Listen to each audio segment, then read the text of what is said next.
Welcome to the New Planner Podcast, where it's all about helping you successfully enter the financial planning profession and accelerate your financial planning career. This podcast will help you understand the profession, become familiar with the various career paths available to you, and avoid the mistakes that limit your success.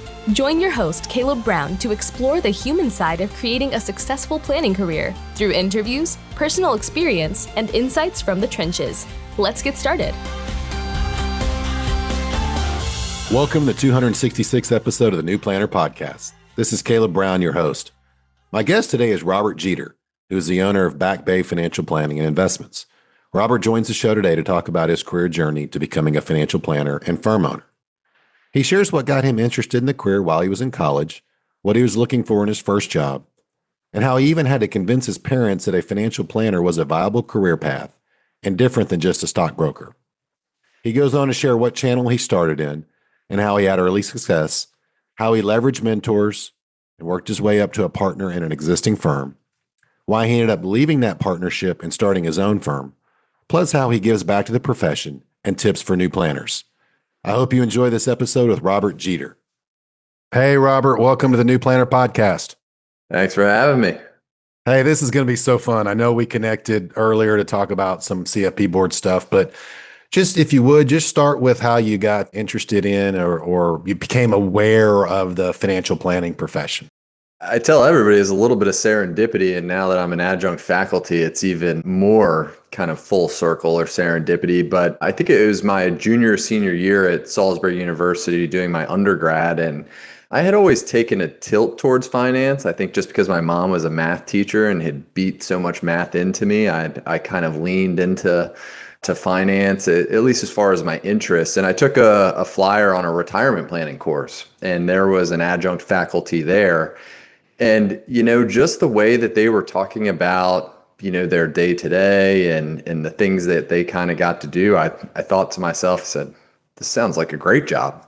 Really kind of from there, I tell people that was my sort of day one eureka moment at totally random, but that got me as far as looking for jobs and opportunities, into financial planning.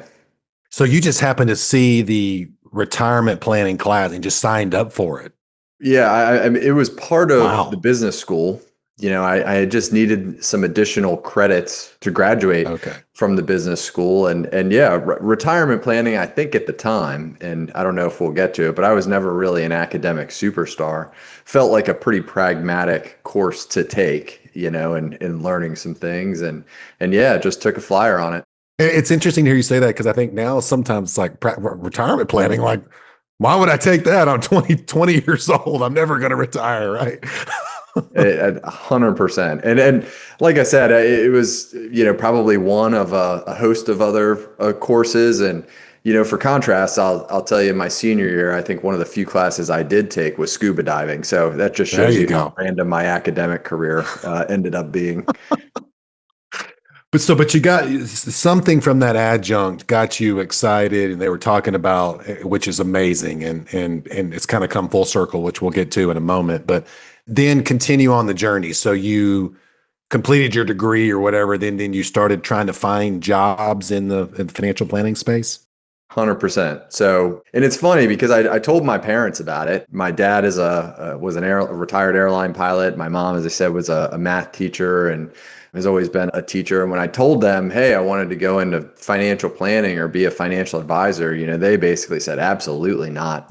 And I think at that point in most people's exposure to the industry was kind of just these commission-based role, like stockbroker type roles. And that's, what people knew it as. And I knew it was a little bit different because of this adjunct faculty. And we did talk a little bit more about planning and, how you integrate kind of retirement planning into it. So, I went looking for financial planning jobs. That landed me with a number of different opportunities. I did take my first job at an insurance broker dealer. Kind of talked it through with my parents, which I think at that point, I said, there's virtually no salary. You can make as much as what you want, which of course is kind of how it always gets couched, right? Like you're going to be on commission right from graduating school. And who is exactly going to trust you with any kind of money? I ended up actually having some pretty good success there. I got licensed, Spent about 3.5 years. I actually got really, really fortunate. And I think, again, I look back at my entire career, and as they say, it's better to be lucky than good. But I fell into a group who was primarily working with teachers. So we already had contracts with a lot of different school systems, and I didn't have to cold call my family or anything like that, I guess Yeah. is where I'm going. And we kind of had a known market or a known specialty. So we would go out to these schools and talk to teachers about their retirement plans. And I think the biggest thing I got from my entry level position, one is, like I said, it was full commission. So you kind of sprung right into ownership and, having to rely on yourself. And we can talk more about that in the profession. But, I got just a ton of reps. I mean, we were trying to work with and sign up for retirement plans like 120, 150 teachers a year. So the amount of people I was sitting down with was just, a ton. I mean, it was 200 or 300 people a year. And I think that was really just foundational for me. It's the dichotomies in life get really funny because when I was in college, man, I was terrified of public speaking. I mean, I was terrified. I would skip class if we had to public speak. And now here I am on a podcast, and I tell you, the most of my business development today is from public speaking. And I tell people if I had a secondary job title, it would be like professional public speaker. So, but I think you get some of that from those first formative years of, well, if you want to have clients, like you better get ready to start using your mouth a little bit and talking to people about what you do and all of those sorts of things. So that was kind of my first foray into the industry after finding out about it through the retirement planning course. So here you are. I mean, young guy. You've told your parents like, oh, it's planning. It's you can get a salary, and then you end up taking a no salary job Yeah, to get yeah. your foot in the door. And kudos for them for kind of quasi signing off on this and letting you Yeah. Go forward. But how did you develop the confidence and the skills to go out and talk to all these teachers? I mean, did you just do your own research on the 403Bs and the TRS plans? I mean, just like because you didn't really have any training or experience at that point.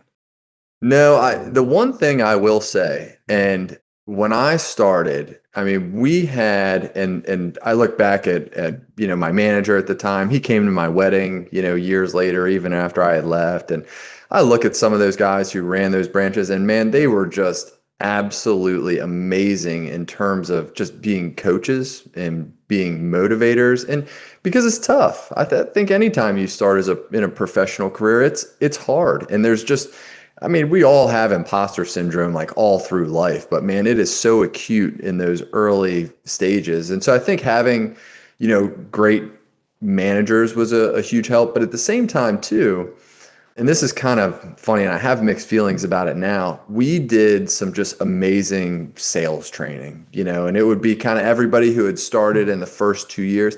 And I say sales training, but, you're not going to learn all the nuances, the different codes in the internal, sections in the Internal Revenue Code about retirement plans in your first year. You're just not. I mean, there's the CFP curriculum and the rest, but that's like drinking from a fire hose. So they gave you some tools that you could sit down with a teacher and explain, like, hey, this is the calculation for your pension. This is kind of, how things work. And really, it was just kind of a very basic entry level way of talking to people. And like I said, was I offering financial plans? No.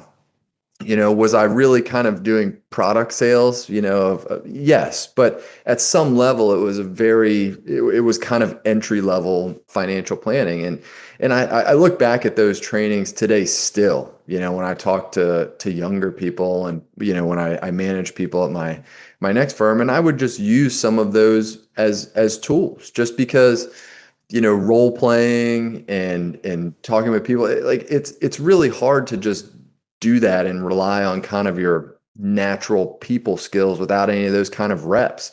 So I think it was twofold. I think one, we had some just really great sales training, which I had never done before. And I still don't consider myself a very good salesperson, but also just great support system and being with a bunch of young folks who were really we were all in the same spot. I mean, everybody was kind of grinding it out and embracing the suck a little bit together. So it's just a really good environment, I feel like, to build some of those skills I really had none of prior to. Yeah, I kind of feel like the teachers, that's a good place to start. I mean, a lot of those people were brand new teachers, probably too. Not everybody was super experienced and kind of similar age and stage. And, and that lowers the stakes and takes the pressure off maybe a little bit. It's like you're sitting across from someone who looks like you. And is that kind of what you found? 100%. And that's the other thing too is and I'll never sit here and say people don't need a financial plan and there aren't other areas to help talk to people. But the reality is we were there to just kind of sign them up for their 403Bs. And again, this is not a commentary on the 403B market. It is what it is, and the rules are what they are. But that was just kind of our very narrow focus, and so it kind of made it easy to have this system, so to speak, and known who you're going for, what you're doing. And, it's kind of rinse and repeat for me for 3.5 years. And by the end of that, I thought I knew everything about financial planning, because at that point, I probably sat down with almost 1,000 people. And I'll tell you, it's funny. I remember to this very day, I can tell you what school I was at. First person I ever sat down with, man, I was so nervous. And I think this guy was probably a little bit older than me. I mean, he was a younger teacher. He didn't sign up for his 403B, and every year, and even as I got more of the teachers in that building, he would never sign up with me. And I always think back to that. I'm like, man, he could probably read it on me. I was so nervous, and it was probably such a terrible pitch. This guy just couldn't sign up with me just out of principle, So it just I kind of look back at that and look, for people starting out in the industry, you'll go through that. Like there will be those times where you'll miss or somebody won't join up, and that's okay. That's a learning experience. And now I laugh at it. I mean, it's hilarious to me, but I can tell you exactly where I was and who it was. It's funny. So you were there 3.5 years, and then and then you left and went somewhere else. So walk us through that. Yeah, so I think that and this is kind of in the age where, look, podcasts are starting to come out, blogs, especially in finance and financial planning are really kind of starting to pick up steam. And you're reading all this stuff, and I'm thinking to myself, I'm like, okay, like I'm not, I'm learning a lot and I'm doing a lot, and I kind of actually have this business going, and like, man, this is pretty great, and I'm starting to really make some real money.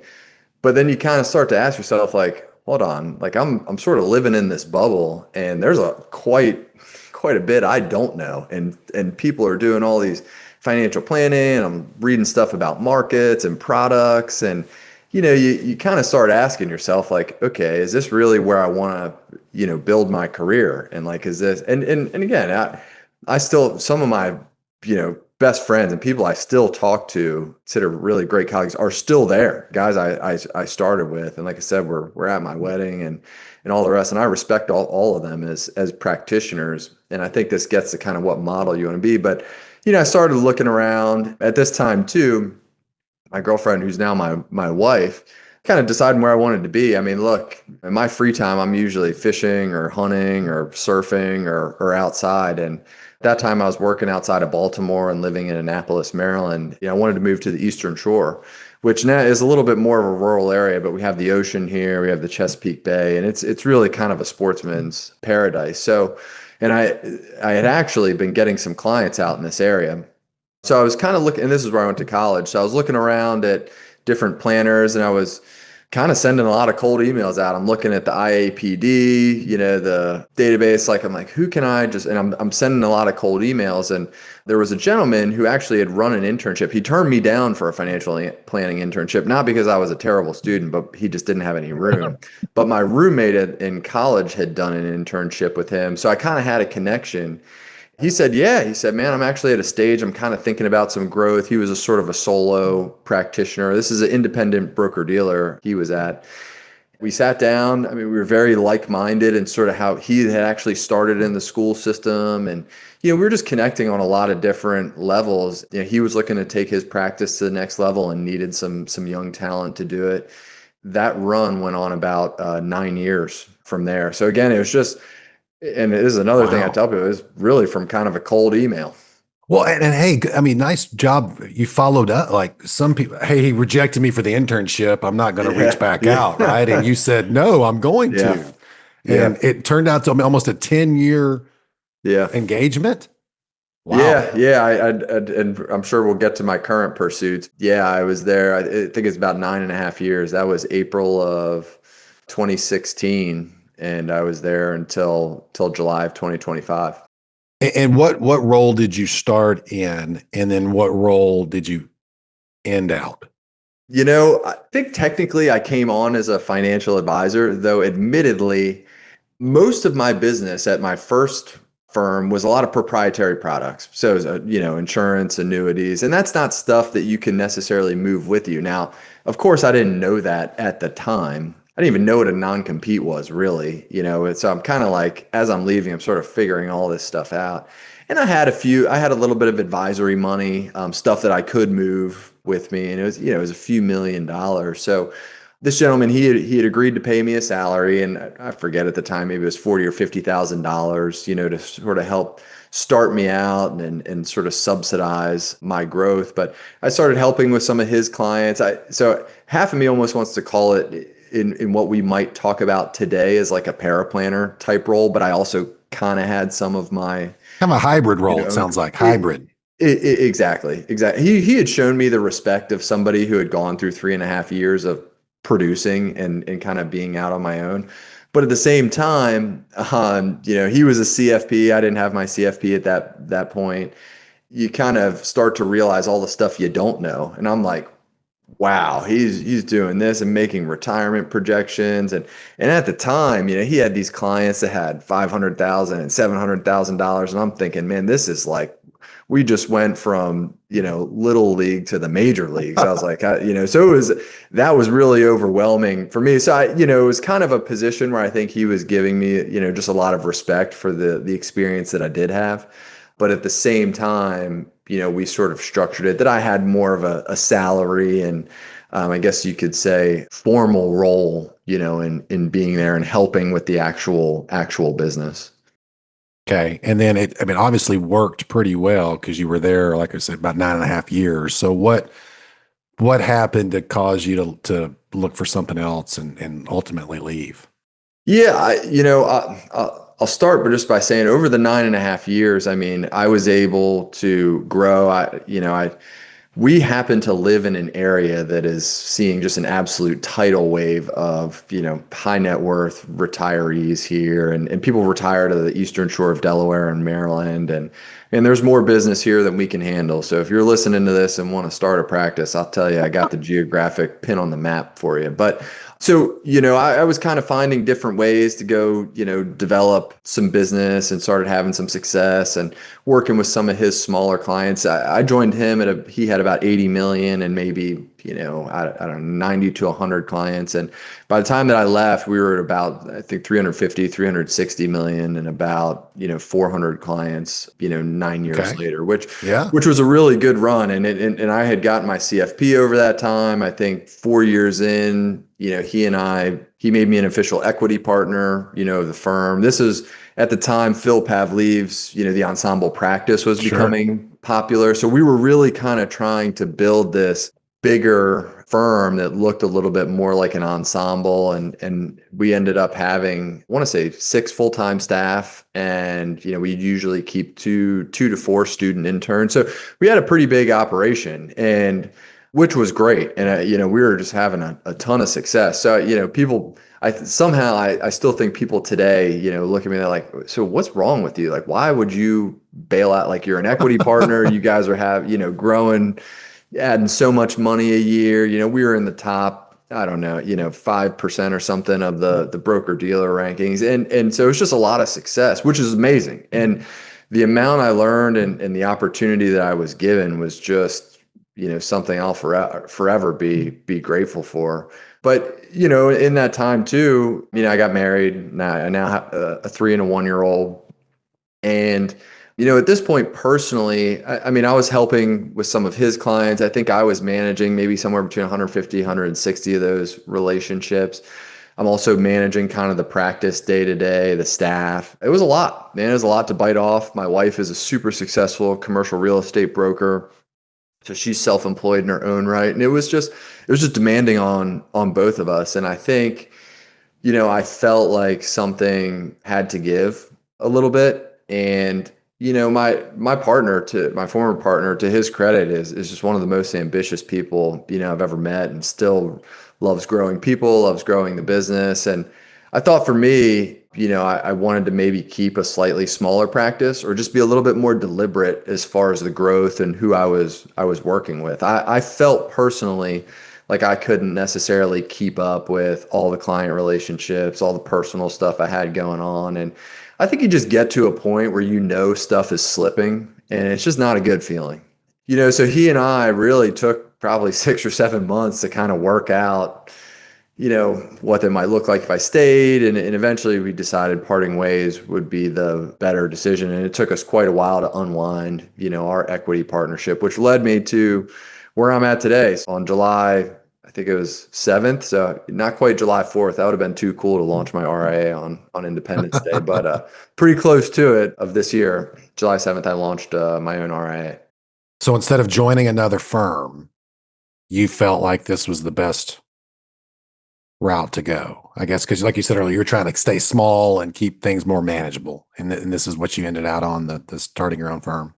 Yeah, I think, over time, you come up with what your kind of belief system is. And I think in terms of as a practitioner, philosophically, how you feel about various planning, items and risks. And, some of this stuff, it does get subjective, the types of clients you want to work with and all of these sorts of things. And, how you manage investments and what the best philosophy is there. And there's no wrong answer because the future's uncertain, right? And so for me, and this is just some of the stuff I had really come to believe, and we built the previous firm on, I still believe is very true to this day. And I think back to the first time I had my first interview with my former partner. I mean, we just connected on so many things. And I was like, man, it was almost like meeting somebody else that you didn't know before, and you guys just have the same religion, and so a lot of that stuff was true to me. And I kind of thought, I was like, and I had looked and talked to people about tucking into other firms. It felt like that would almost be trying to learn a new religion. Not saying I couldn't have made it fit, but I felt like I had enough experience and, kind of running our larger practice that it would be pretty manageable for me to do this of my size and to run it kind of my own way. But, it's one of those things in the future, I'm not holding on to it because I need control or something like that. I just felt like in order to make the transition easy on myself and my clients, having a little bit more control at this stage was the right path. Even though the spouse is successful, I mean, was that kind of a scary time? I mean, you got an 8-month-old and you got a 2.5-year-old, and you're sort of walking away from probably a pretty lucrative, nice financial situation to, well, I don't know how it's going to look. I don't know if it's going to work. How did you navigate that? And I don't say this stuff to scare people, but I think anytime you're taking a risk professionally, your body knows, it's a risk, and there's sleepless nights and it gets the adrenaline running. And look, I've always been an athlete. I get up at 3:45 every morning and go run and work out. And, so I had those things in my life, I think, that kept me kind of grounded. And I tell everybody, I'm like, man, and I'm not just saying this, but like for me, physical fitness, my wife, being into it as well, like really just helped us kind of be grounded and keep moving forward. It's easy to kind of get complacent when things get tough, and you just got to keep pushing yourself. But she was incredibly supportive. I think, it's kind of funny because my wife, when she started in commercial real estate, by the way, if she listens to this, and I hope she does, she graduated from South Carolina with a fashion merchandising degree. So now she's this big time commercial real estate broker. So don't ever feel like you're pinned to, your education either. For the longest time, she kind of started out like I did, and she kind of had a little salaried job and would do stuff and, property management and, she would produce on the side. And now her partner was like, we got to get her, producing, and kind of wants to take her off the small side. And she was very apprehensive about it. And I think now she looks back on it, would probably laugh about it.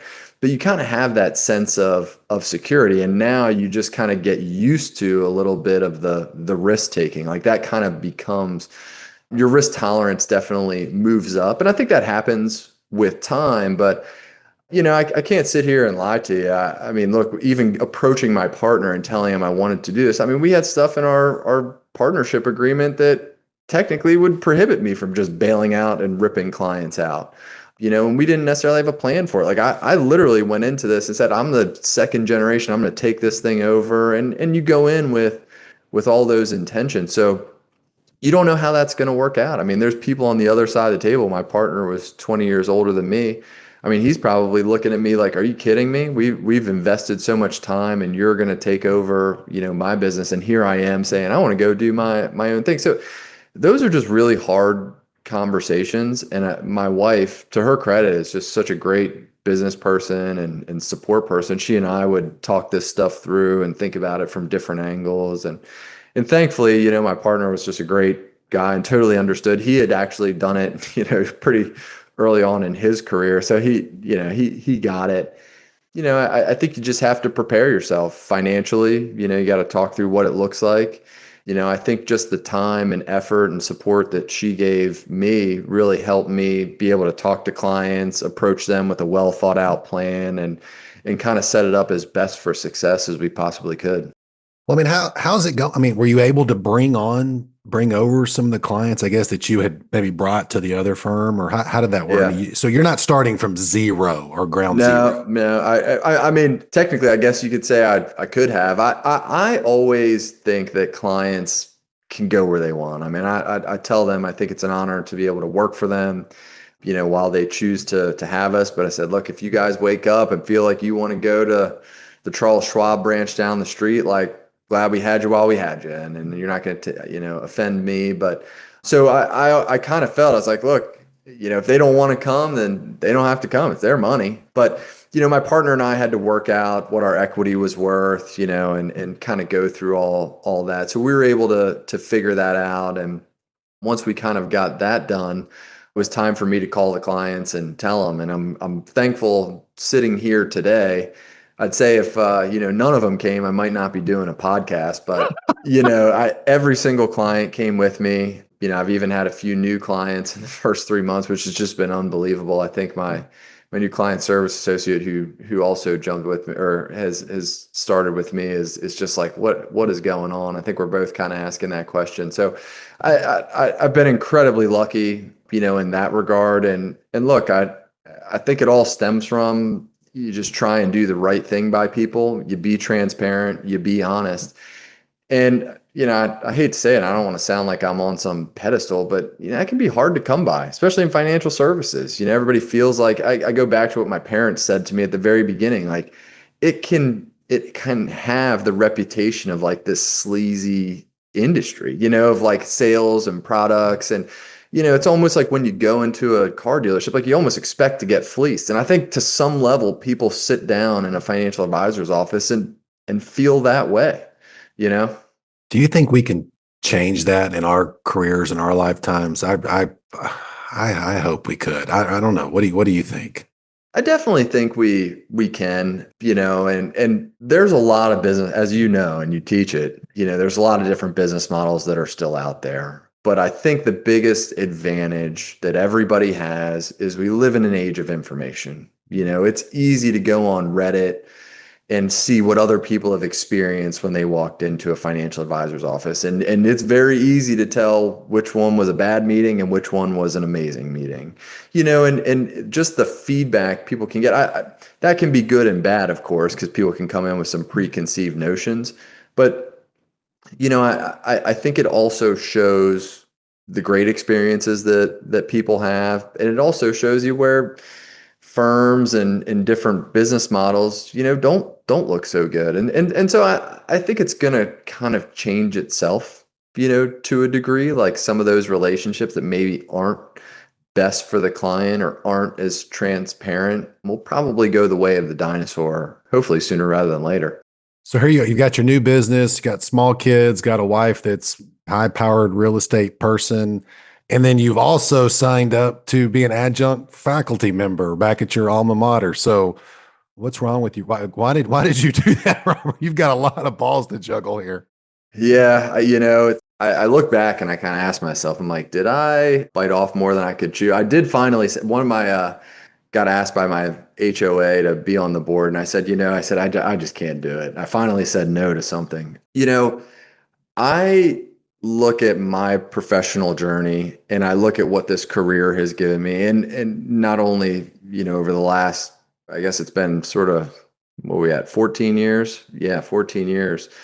It's just pretty unbelievable. I mean, I look at what it gives my family today, me in terms of flexibility and compensation and all of that. And it's just been an amazing journey. And the people that I've been able to help is really just something that's pretty fulfilling. I mean, it's not always about the next dollar. I think at some level, and I'm only 37 now, but you'll look back and it's not always about how much money. It's about what you're able to do and what your legacy is. And look, I try not to be too sentimental or philosophical or anything like that, but I'm just really passionate about kind of spreading the word. It was a no-brainer for me to hop on here and tell people about my journey. I feel like I was just a ping pong ball bouncing around and kind of got these random opportunities and maybe, made the most of it. But I think today too, it's so funny. I'm part of XYPN, I'm part of the fee only network and all NAPFA and all that good stuff.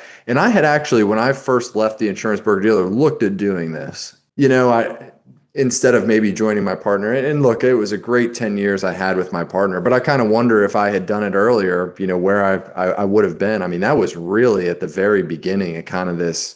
XYPN had just started and could have been an even bigger opportunity for me. And I still think that opportunity is there for young people. And I think the ways to get started in this business are just so much more broad and structured than they are today. It's not one of 10 firms that you have to go in and start producing in. I don't think I had any offer or even interviewed for any position that wasn't 100% commission. I mean, not even close. It was all kind of the same thing. It was, we'll get you licensed. And I think the thing that sort of separated it for me is they kind of had this target market, which at the time I thought, this kind of sounds like shooting fish in a barrel, at least the way they're telling me. And it kind of was, which is why I ended up joining that firm. But I think these opportunities are just absolutely amazing. I mean, I'm like, if I had this stuff when I was young, like, man, my world would be completely different in so many different ways. And it wouldn't have taken me 5 years to get my CFP, and I wouldn't have, I don't want to say not given financial advice for the first half of my career, but kind of been winging it or just doing sort of the sales pitch method that I was doing. We've already given us a lot, Robert. Appreciate you walking us through the journey. One final closing thought or takeaway for the new planner audience.